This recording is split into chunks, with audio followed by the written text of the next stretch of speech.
नमस्कार दोस्तों, आधार क्लासेज के YouTube चैनल पे आपका हार्दिक स्वागत है। आज हम बात करने वाले हैं एक ऐसे करंट मुद्दे की, to the point current affairs में, जो आगामी एग्जाम की प्रतियोगी परीक्षाओं के लिए भी महत्वपूर्ण मुद्दा है। हम अफ्रीका महाद्वीप के देश सूडान की बात करेंगे। अभी वर्तमान में लगातार सूडान में गृह युद्ध चल रहा है। आज हम जानेंगे कि सूडान में गृह युद्ध चलने का कारण क्या है, क्या क्या ऐसे कारण हैं और भारतीय नागरिकों पे क्या प्रभाव वहाँ पे पड़ा है। तो ये अफ्रीका महाद्वीप का मैप आप देख रहे हैं। अफ्रीका के उत्तर में इधर भूमध्य सागर है, अफ्रीका के उत्तर पूर्व में यहाँ पे सवेज नहर निकलती है मिस्र के अंदर से, और ये वाला जो क्षेत्र है इसका नाम है लाल सागर। तो लाल सागर जो है इसके साथ में सूडान की सीमा लगती है। सूडान की बात की जाए तो पहले दक्षिणी सूडान और सूडान मुख्यतः एक ही देश थे। 1956 में ये अफ्रीकन रिपब्लिक कंट्री से अलग हुए थे। उसके बाद में भी सूडान के बारे में कुछ सामान्य स्थिति नहीं चली। इसमें लोकतांत्रिक सरकार बनाने के लिए लगातार काफी समय से मांगे उठाती जाती रही, लेकिन एक सही लोकतांत्रिक सरकार सूडान में स्थापित नहीं हो पाई।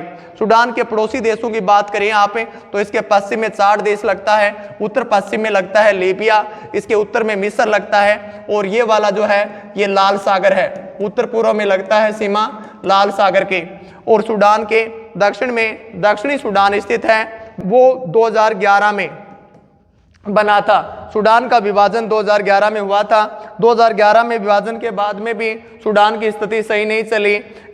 यहाँ पे लगातार एक व्यक्ति 1993 से राष्ट्रपति बना हुआ है, उमर अल बशीर। जैसे दुनिया की नज़र में सूडान को आप देखेंगे तो सूडान की स्थिति सामान्य तरीके से नहीं चल रही। काफ़ी दुनिया के देशों के नागरिक सूडान में आकर के लगातार रह रहे थे, लेकिन समय समय पर सूडान में गृह युद्ध चलता रहा है। सूडान में 1993 से जो राष्ट्रपति बने हुए हैं उनका नाम है उमर अल बशीर। उमर अल बशीर जो हैं लगातार यहाँ पे 1993 से लेकर के और 2019 तक लगातार ये राष्ट्रपति पद पे रहे। इनके राष्ट्रपति के कार्यकाल के दौरान सूडान में किसी भी प्रकार की लोकतांत्रिक सरकार नहीं थी। लोकतांत्रिक सरकार नहीं होने के कारण, जनता की जवाबदेही नहीं होने के कारण, जनता के किसी भी प्रकार के सामाजिक, आर्थिक और राजनीतिक मुद्दों पे इनके द्वारा ज़्यादा ध्यान नहीं दिया गया।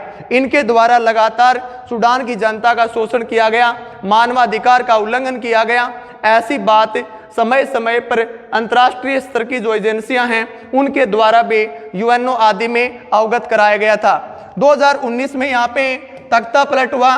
तख्ता पलट के बाद में यहाँ के प्रधानमंत्री जो है वो बनाए गए अब्दुल्ला अहमदोक यहाँ के प्रधानमंत्री बनाए गए।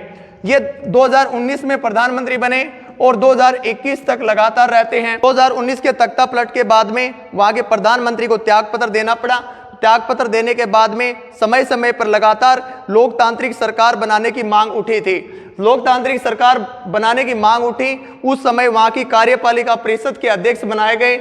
यहाँ के जो थल सेना के अध्यक्ष थे उनका नाम जो है अब्दुल फतेह अल बुरहान यहाँ के थल सेना के अध्यक्ष थे, और ये वर्तमान में वहाँ के राष्ट्रपति बने हुए हैं। ये सूडान की जो थल सेना है उसके मुख्य सेनापति हैं, और ये कार्यपालिका उप परिषद का जो अध्यक्ष बनाया गया मोहम्मद हमदान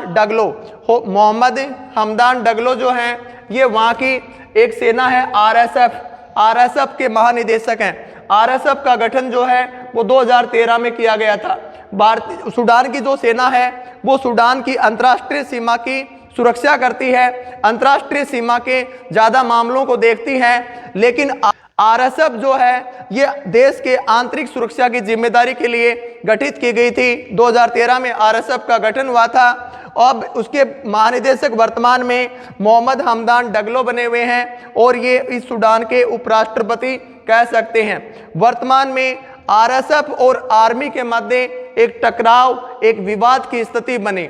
विवाद की स्थिति बनने का मुख्य कारण यह है कि आरएसएफ जो है वो जनता से जुड़ा हुआ है और वहाँ पे लोकतांत्रिक सरकार है नहीं। तो आर्मी, यहाँ सूडान की जो सेना है, सूडान की सेना के सेनापति बुरहान जो हैं, इन्होंने आरएसएफ को सेना में विलय करने का आदेश जारी किया।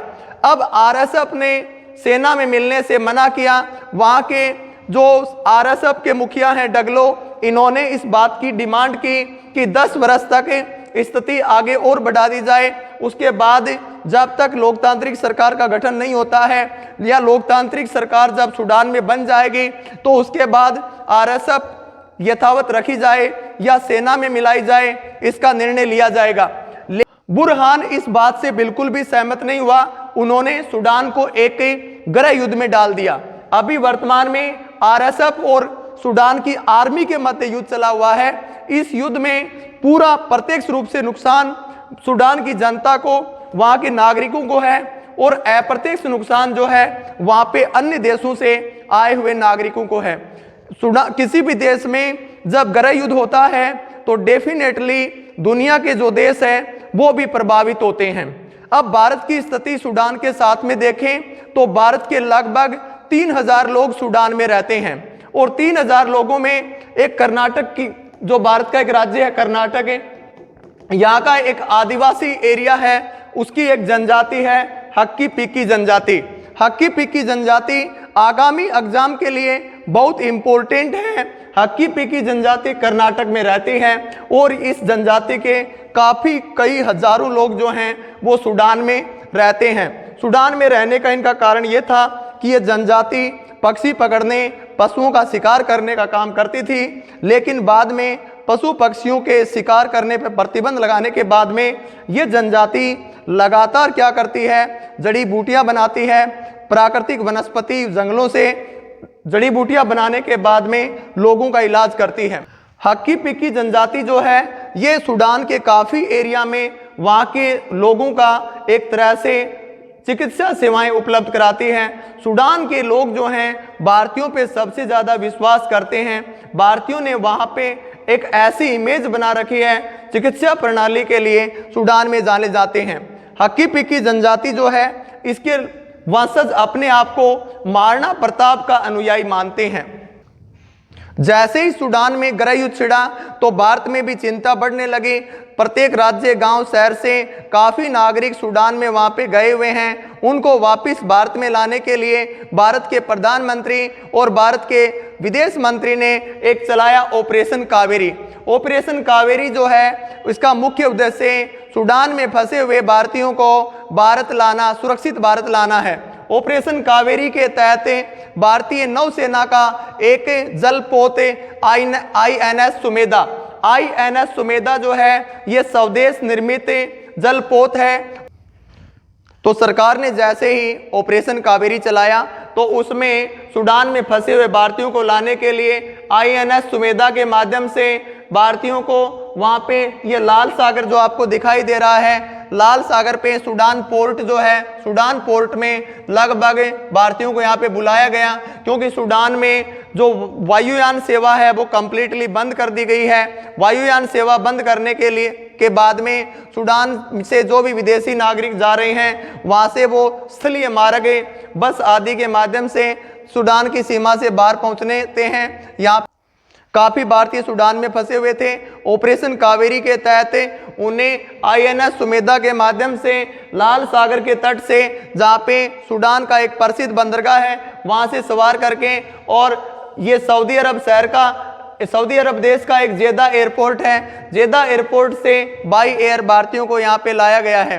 तो अब वर्तमान में स्थिति ये है, आपके एग्जाम से संबंधित जो क्वेश्चन बनेंगे उसमें INS सुमेधा क्या है। INS सुमेधा भारतीय नौसेना का एक जलपोत है।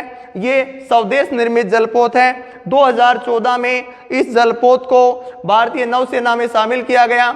और जेदा एयरपोर्ट का संबंध पूछ सकते हैं किस देश से है। जेदा एयरपोर्ट सऊदी अरब में है और लाल सागर की सीमा जो है वो लगती है सूडान के साथ में। लाल सागर के तट पे ही सूडान पोर्ट है जहां से काफ़ी देशों के नागरिकों को सुरक्षित निकाला जा रहा है।